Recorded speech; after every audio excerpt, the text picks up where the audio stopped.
Welcome back, everybody. In our last lesson, we talked about the rich. Since most of us aren't rich, it's easy to become angry with those people or to condemn them harshly. But we need to think also about the power of patience. And so as we continue our study of James, the brother of Jesus, we open to James chapter 5, verses 7 through 12.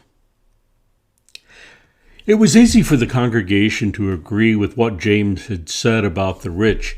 After all, most of them were poor. They lost everything in the persecution or when they became Christians.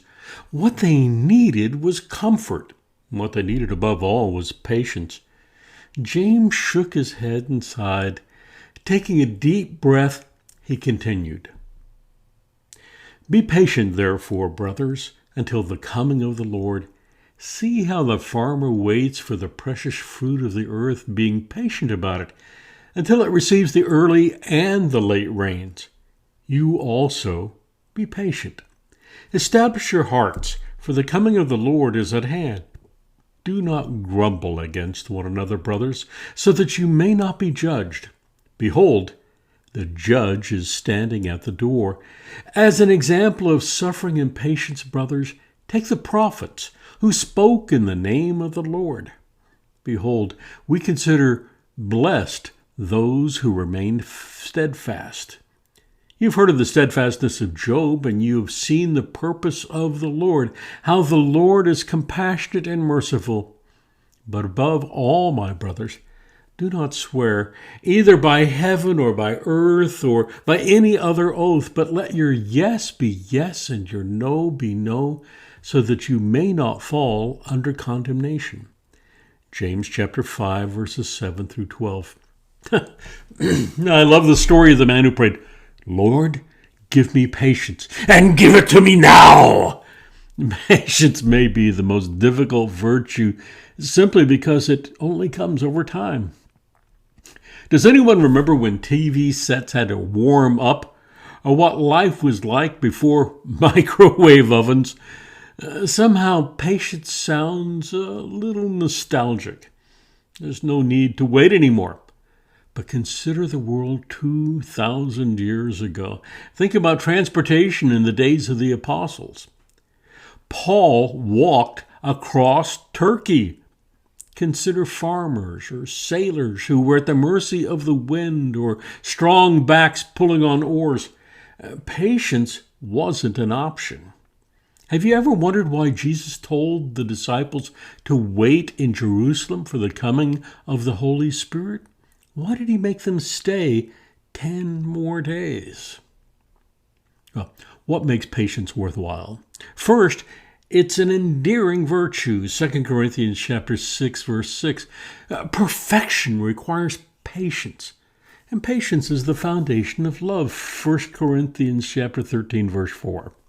Think about it. Patience is a deliberate choice. Impatience is a symbol of selfishness. Patience allows us to understand this fruit of the Spirit grows under stress. Learning to be patient requires constant attention. You can't just attend a weekend seminar to become patient. So what do we gain by waiting? Think about love. We're looking for the perfect mate. But the fact is, the perfect mate only comes through learning to be patient with your spouse. Stephen Kendrick, in his book, The Love Dare, writes, "Patience gives your spouse permission to be human. It understands that everyone fails. When a mistake is made, it chooses to give them more time than they deserve to correct it. It gives you the ability to hold on during the rough times in your relationship rather than bailing out under pressure." Patience is the opposite of selfishness. Dieter Uchtdorf explains, patience is not passive resignation, nor is it failing to act because of our fears. Patience means active waiting and enduring. It means staying with something and doing all that we can, working, hoping, and exercising faith, bearing hardship with fortitude, even when the desires of our hearts are delayed. Patience is not simply enduring, it's enduring well. Impatience, on the other hand, is a symptom of selfishness. It is a trait of the self-absorbed. It arises from the all-too prevalent condition called center of the universe syndrome, which leads people to believe that the world revolves around them and that all others are just supporting cast in the grand theater of morality in which only they have the starring role. Patience allows us to truly understand. For example, we think of vision as immediate, but Jennifer Roberts, an art history professor at Harvard, requires her students to sit in a museum and really look at a painting for 3 hours before opening a book or going online to write their research paper. She says, quote, "It's commonly assumed that vision is immediate. It seems direct, uncomplicated, and instantaneous, which is why it has arguably become the master sense for the delivery of information in the contemporary technological world. But what students learn in a visceral way in this assignment is that in any work of art, there are details and orders and relationships that take time to perceive. Unfortunately, as we rush through life, we're like tourists visiting 14 countries in 10 days. We saw it, but we didn't really see it." Paul Coelho says, "Why is patience so important?